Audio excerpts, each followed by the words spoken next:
नाजरीन, आप देख रहे हैं PTN न्यूज और मैं हूं आपकी होस्ट कुरातुलैन। शामिल करते हैं आज की अहम खबर। शहबाज शरीफ का बीजिंग से सैलाबी सूरत-ए-हाल इमदादी सरगर्मियों पे जायजा इजलास। बीजिंग वजीर आजम मोहम्मद शहबाज शरीफ ने बीजिंग से सैलाबी सूरत-ए-हाल और जारी रेस्क्यू इमदादी सरगर्मियों पे जायजा इजलास की सदारत की।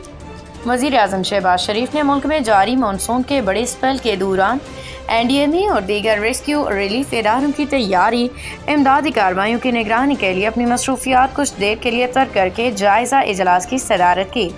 इजलास में चेयरमैन NDMA पंजाब, सिंध और खैबर पख्तूनख्वा के चीफ सेक्रेटरीज और इमदादी कार्रवाइयों के लिए मुतल्लिका इदारों ने वजीर आजम को मुल्क में हालिया सैलाबी सूरत-ए-हाल और इमदादी कार्रवाइयों के पेशरफ्त के हवाले से आगाह किया।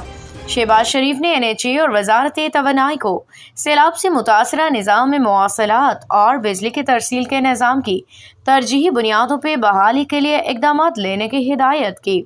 उन्होंने कहा कि सैलाब से मुतासरा खानदानों की इमदाद, उनके महफूज मुकामात में मुंतकली और मुतासरा इंफ्रास्ट्रक्चर की बहाली के लिए वफाकी हुकूमत, सूबाई हुकूमतें और तमाम मुतल्लिका इदारे मुकम्मल ताउन से काम जारी रखें।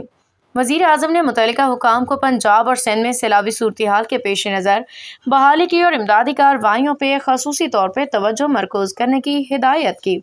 शहबाज शरीफ ने चेयरमैन NDMA को सूबाई डिजास्टर मैनेजमेंट अथॉरिटीज से मुकम्मल राब्ते में रहने, सूबाई हुकूमतों को हर किस्म की मुआविनत फराहम करने और सैलाब की वजह से लापता शहरियों की जल्द तलाश मुकम्मल करने की हिदायत।